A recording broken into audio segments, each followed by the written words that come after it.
Welcome, everyone, back to I Want to Teach English. I'm Jose Torres, author and teacher.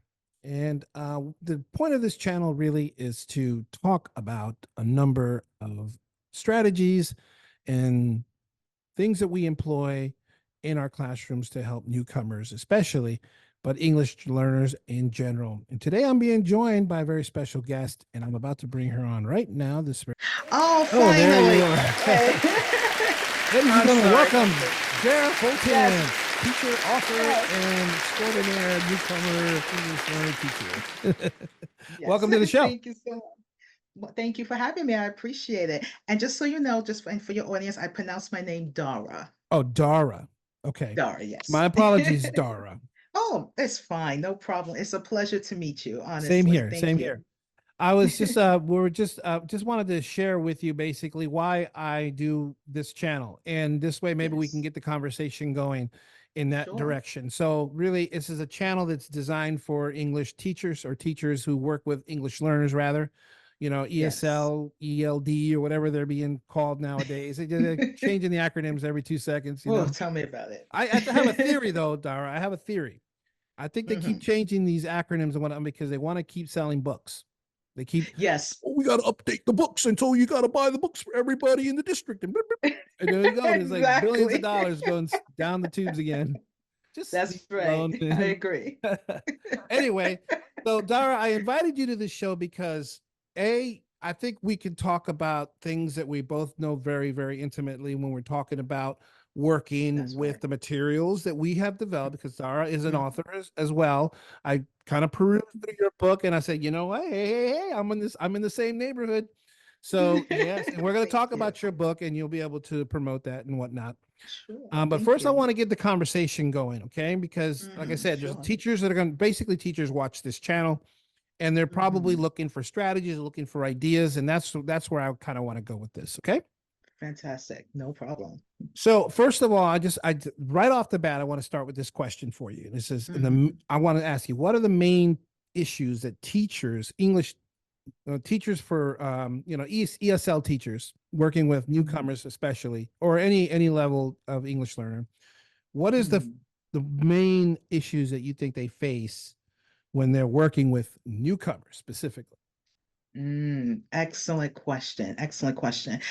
From my personal experience and even talking with fellow teachers, one of the biggest stress factors I always hear is how do I get started with my lessons? How do I get them talking? Because of course, when you're a newcomer, you don't know the language, you're new to this classroom space, and you're seeing people that look very different from you in a lot of cases, so there's a lot going on at the same time. And so one of the things that I had to learn to do personally is first focus on how can I get my students talking right from the jump.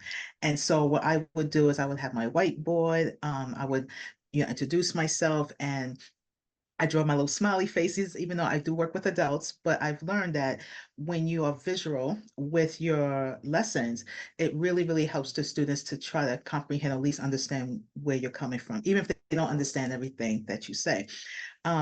And then once I kind of see that everyone's starting to relax the shoulders a little bit and breathe, even I do that, I'll say, let's breathe. Fair. Ah, Fair. just to kind of give them that sense of safety, to let them know that it's okay to feel nervous. It's okay that you don't understand what's going on, but I'm here to help you. Once that is established, then the next thing is the lesson, of course. And Mm. this is where the teacher can use his or her own technique and how they can introduce the lesson to the students. But I would say, in general, the most important thing I would highly encourage teachers to do: be yourself. Smiling is truly the universal language, and speak slowly. And I had to learn this the hard way. As native speakers, right? Yeah. It's important that we speak slowly. You don't have to be super slow, but you don't want to be too fast either.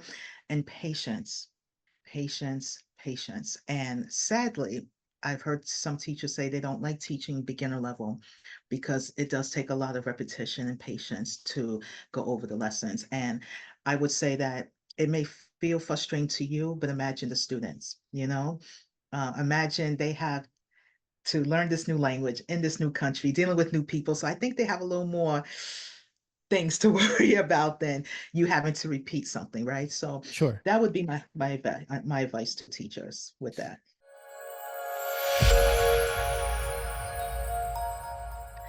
Day one, the alphabet and numbers. And I will say, depending on the class, I usually try to break up the alphabet, maybe doing 4 to 5 letters at a time. When I didn't know any better, I try to do A to Z, but I've noticed that some students may take a while to really understand each letter. So now I would like break it up in chunks, so to speak. And with numbers, the same thing from 1 to 10. And then once they feel more comfortable, that's when I'll go to, of course, 10, 11, 12, and so on and so forth. But I try to bite size it. Also, I should mention that it depends on how much time you have with your students. That's key. So in my case, I had a good 2.5 hours with my students, so we could spend more time and repeat.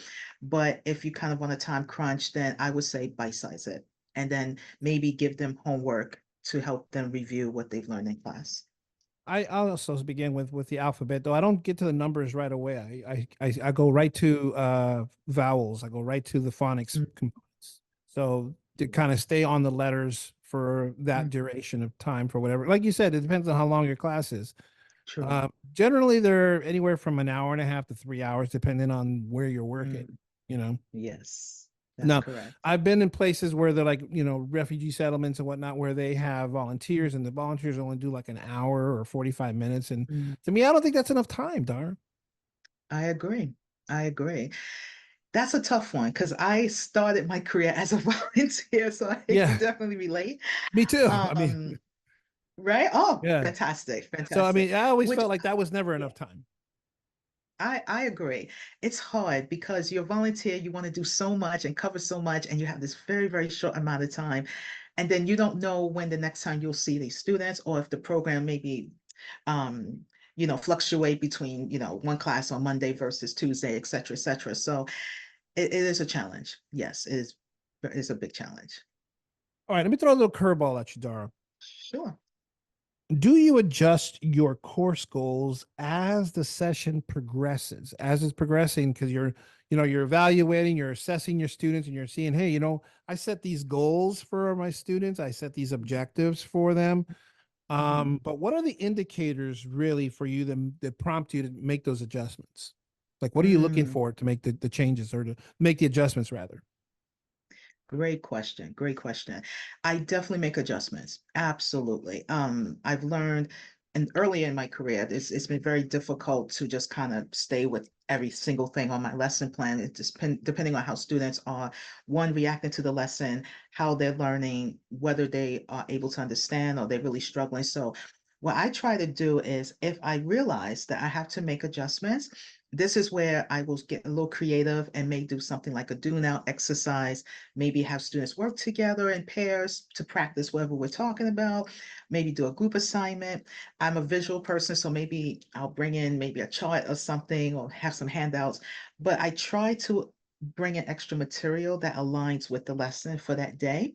And so even if I have to make some adjustments, it gives me that little bit of flexibility and it kind of keeps the class flowing along than just doing something completely out of box and then confusing everyone. Yeah, Um, so that's how I right. usually do it. I'm with you there. Mhm. For me, it's always a matter of watching and observing what they're doing. Doing these like assessments along the way. People usually design their own assessments, or they're looking That's for right. the how they perform on their work, whatever it is, whether it's conversational, whether it's Mhm. something on a sheet of paper, like a writing assignment or a writing piece or something. Because even though Exactly. I think people don't understand that even newcomers can write.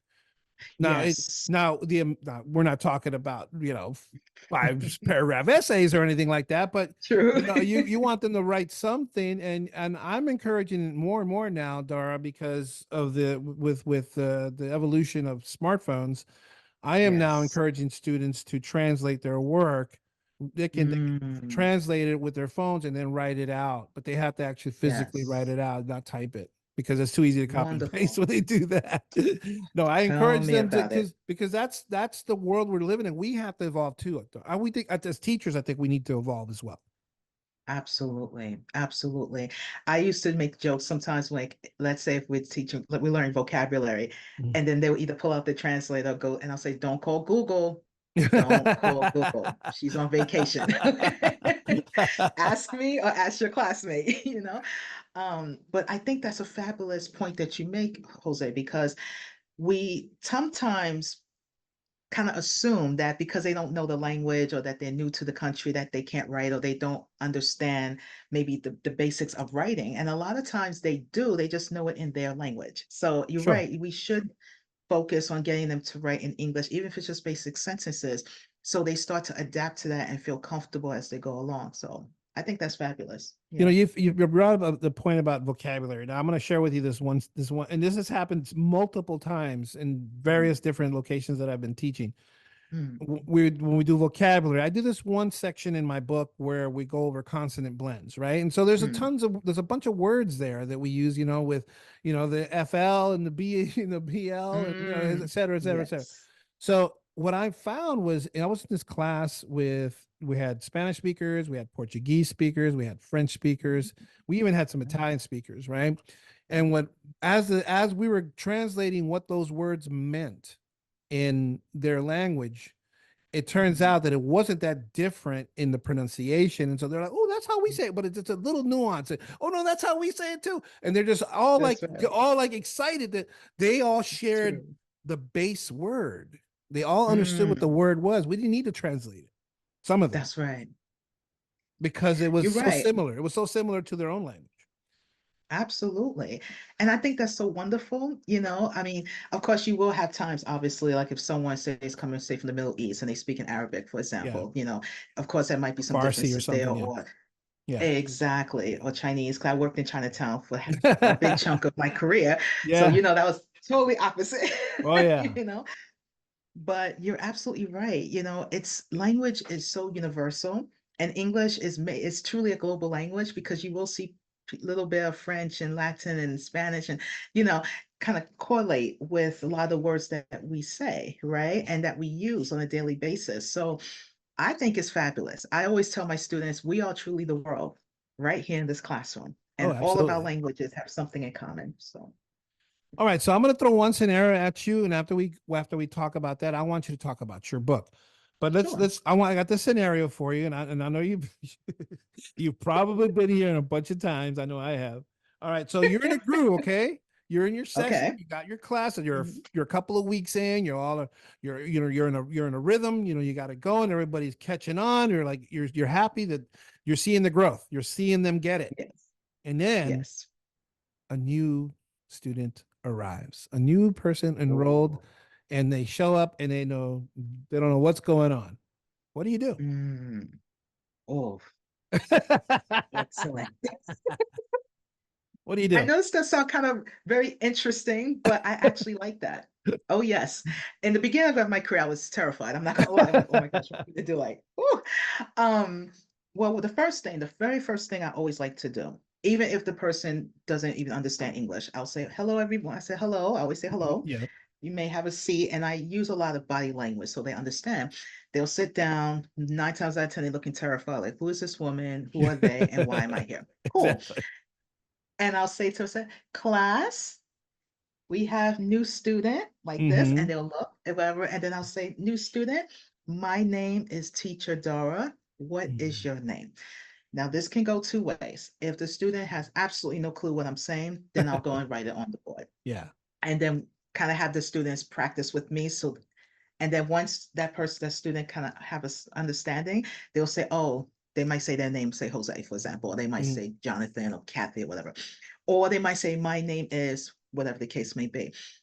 If, let's say that's the only thing the student says and they just shut down after that, because that usually happens, then what I would do, and this way the adjustment will come in. Let's say the students are working on something, but the student's like, I don't know. I will go to the student one-to-one. Yeah. And then I would do my introduction, just talk with him or her, because I don't want to just put them in a group and they're like this, right? That could be very intimidating. So I usually talk with them for a little while and I'll say, okay, I will work with you. And Mm-hmm. then I only do that for a few minutes and then I'll put them in a group and then have them kind of work with their classmates. So 9 times out of 10, that seems to go pretty well. I haven't had any major issues with that. The only thing that I find very challenging, and I'm sure you've seen this too, are the students who are painfully shy. It's like Mhm. they know they want to, but they're so scared.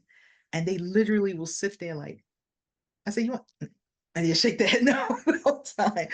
So that could be a bit of a challenge. So this is where your patience come in, empathy comes in, and the one thing I always make clear to my colleagues or to students is I never want no one to feel ostracized Mhm. or to feel that they don't belong.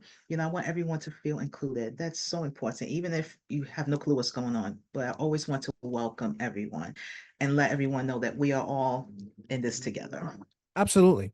I think you brought up a couple of good points, and that the first thing is making that student feel welcome. First of all, you don't want to Yes. put them in a situation where they're uncomfortable or feel unsettled. So I Right. think rather than reset the class, which I think is the impulse that most teachers have, okay, let's start all over again. No, you That's don't want to do right. you don't want to do that. No. You want them to feel like you're not really interrupting anything. We're going to just bring That's you in right. and we welcome to your new, class, and we'll do the whole Mhm. introduction thing and then kind of get them and then explain to them. Try it really helps if there are others It in the does. class that speak the same language as that student, Yes. because Hmm.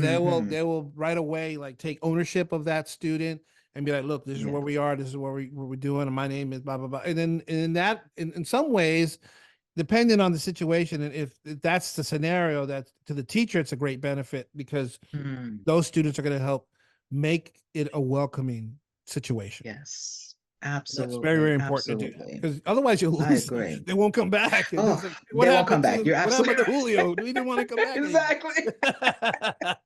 So you got to And be that has careful. happened. Yes, it That has has. happened. Yes. No one's perfect. I mean, we all learn the hard way, I think, Dara. Oh, yes, most definitely. But I love it. I love this business and I Yeah, love to work with colleagues and with students because I feel it takes all of us teachers to help our students. I strongly believe that. So I don't mind making mistakes. It's sure. good that I make mistakes so they see that and then that helps me become a better teacher as I grow and as they grow in their learning journey. So I love it. So, Dara, I want to change gears a little bit in that part of the reason why I think I wrote this book that I wrote, which is called I Want to Learn English, which is kind of how I play on this show, which is I want to teach English.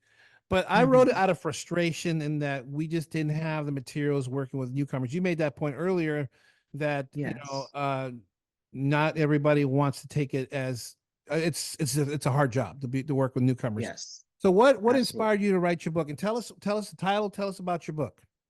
Sure. Well, I have it right here. Actually, I'm just going to show you the Sure. stack of books that I've written so Well, okay, so not one book, many books. and many books, yes. So let's talk But about your today, latest one. well, this one is my baby. This is Okay. the one for the beginner level, which is called the Applied ESL Life Skills Student Workbook. Mhm. And in this workbook, there are 18 units in total. And I'll just open it up to show you. And the preview lessons, we start off with alphabet, days of the week, months of the year, the calendar, seasons, and colors. Mhm. And then we have our units, which I'll just read off very quickly. Unit one is greetings and introductions, which is so very important when you're first Absolutely. starting. It's big time. J- Jobs, employment, let's go to school, which is focusing more on adult education because I only work with adults. Mhm. Going to the doctor, money, bills, and banking, very important, very important. Big time important. Yeah. Post office and mail, housing, transportation. When it comes to housing, I should note that this is like if you're looking for an apartment or house, Uh-huh. places to live, place to live. Communications, this is where the social media comes in a little bit, and I'll just turn to that page to give you an idea. Because I know we, like you mentioned earlier, we are in this tech space, Mhm. and a lot of times we get so comfortable with that we kind of forget the things that we know. So this may look familiar to you, Jose, but there was a time we had payphones, which I miss because I'm from New York City. So, Say, and Superman misses it too, okay? thank you. Remember Love Superman used to Superman. go in there and Yes. he Oh, I misses had them such a too. crush on him. So right after that, Mhm. um, there's a unit called emergency preparedness. And this unit is quite personal to me because I actually volunteered during Hurricane Sandy back in 2013, if I'm not mistaken, here in New York City. And one of the things I've learned is how important it is to prepare for emergency. And so in this unit, I introduce first aid kit and I show some examples of what a Mm. first aid kit is, a go bag, and then of course medicine and things like that. So it's very general, very basic, just to kind of get more of an idea of what to do in an emergency. And then my favorite unit, going out to eat, because teacher Food, dog baby. loves Everybody food. loves food. Yes, That's the best unit. right, of But hey, course. emergency stuff is very, very crucial. It's important for them to know because Absolutely, I think the absolutely. protocols are different depending on what country you're in. They may Yes, not have the same services there that we have you're here. right. You're right. Absolutely. And one of the things I have taught this lesson with students before, and one of the things I always stress is that you're right. It will look different in your country or maybe your city, for example. But as long as you understand what first aid kit means and the word emergency and ambulance and things like that, Sure. that's crucial because That's that's survival across stuff. the board. Yeah. Exactly. You got it, fellow teacher. And so this unit, I show different types of food places like takeout, diner, of course, pizza. I'm a New Yorker. We Mm. love pizza, of Oh course. yeah. Legendary pizza, New York pizza. You know it. My I'll first just two go back. wives are from New York, by the way. Yeah, Really? my first Ooh, two ooh, wives are ooh, ooh. both New Yorkers. They're not my wives Wow. anymore, obviously. That's okay. That's okay. Yeah. There's always someone But behind the it's device. an affinity I have, because I'm from South Florida, and Oh, we fabulous. have a lot of New Yorkers move from New York to South Florida. That's So right. yeah, Awesome. So it's like kind of like a switch a little bit, yeah, a you little know? bit. I mean, A there's a little little bit. rivalry too, but I mean, I think it's all good fun. We have this Exactly. saying back in Miami where when people Mm, from Miami retire, we don't move to New York. that's right. I don't blame you. It has But we gotten love New crazy up Yorkers here. coming down. It's a symbiotic relationship we have. So isn't it Now listen, ironic that don't you and I are working on this? And I'm from Miami, for you're from New York. real. Yeah, For yeah. real. And as a fellow divorcee, I am looking for new opportunities. And I hear Florida is a beautiful place and I love the beach. Oh, So there's somebody for everyone there. Trust me. there you go. Thank you very much. That's okay. That's why we have teaching going. Yes, um, Unit 12 is supermarket. Of course, supermarket is so crucial. I've heard absolutely. students tell me many times, I don't know how to buy food or I don't understand, They get for lost. example, like aisle, you know, Mm. and this is my mom actually all the way here. I kind of snuck. You got mom in And, the in oh, the book. yes. And that's her pulling the card. I call her Mama ESL because she's my best friend, my business partner. She helps me with so much. So, Yeah, and in this unit, we focus on different types of food that they'll find in aisles, which is very important. Of course, they will look different per supermarket, but sure, just to kind of give them an idea, you know, like pet food, for example, vegetables, bread, frozen food. And then right here is when we start talking about how to buy your food at the register. And this is where the dialogue come in. Every unit has some type of dialogue that's mandatory. So yeah. so students can use the vocabulary of what they learn. Um, the next one is, one moment, please. Okay, so the next one is shopping. Shopping is similar to supermarket. We're just kind of going over, like, for example, what's on sale, things like that. Housing Mhm. problems, and I will show you this. Housing problems, another one that's personal to me. I live in Plumbing a, and I like to whatnot. say, You mean like plumbing issues or no? yeah, because oh yes, the little mouse and the little floods and stuff. Okay, yeah, little critters. Oh yeah. Mm. Pharmacy, of course, Okay. library, going to the eye doctor, and then the last unit is RRR, reduce, reuse, and recycle. So what I'm going to do, just to make it easier, I'm just going to show the last units I mentioned as I'm just to kind of, if you have any questions, Jose, please feel free to cut me off and I can answer any questions you have. But the shopping, this is what the shopping unit looks like. So yeah, this is like an ad that I just Like a made little up and ad. then, Yeah.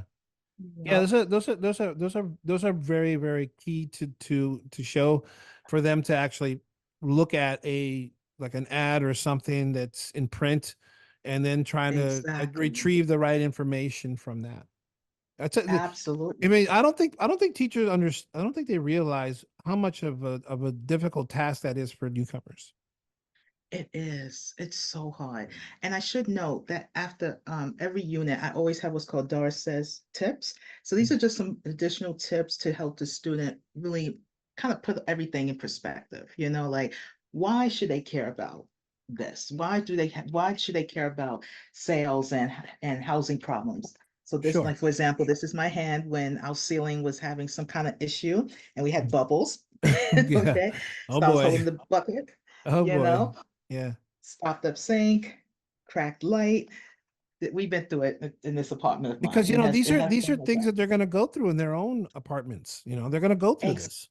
exactly. Broken doorknob, and then this is talking about noise complaint.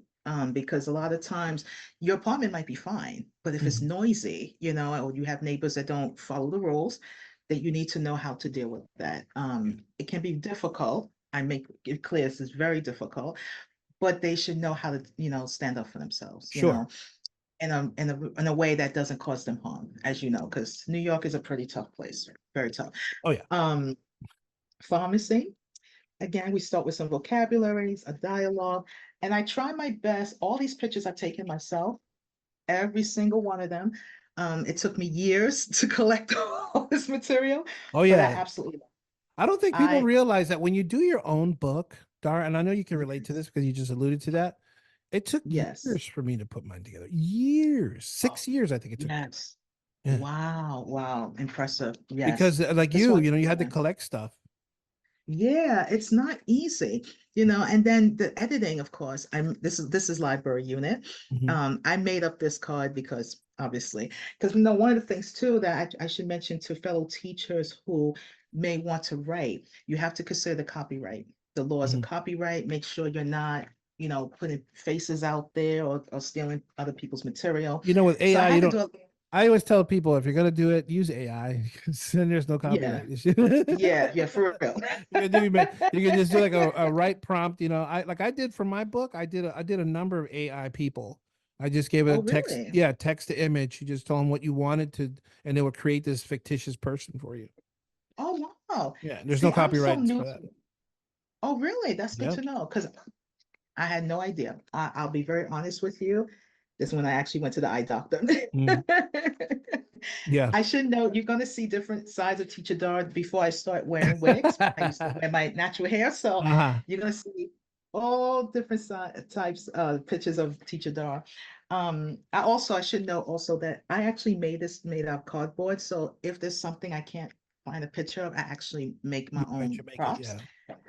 Um, and then this part right here, we're getting towards the end. Then the end is like really, really important actually. And this is really for teachers as well. This is the last part of the unit. So I am an artist. On my spare time, I like to draw. I like to paint bottles and craft and all that cool stuff. So they kind of get an idea of why we called something called recycled art.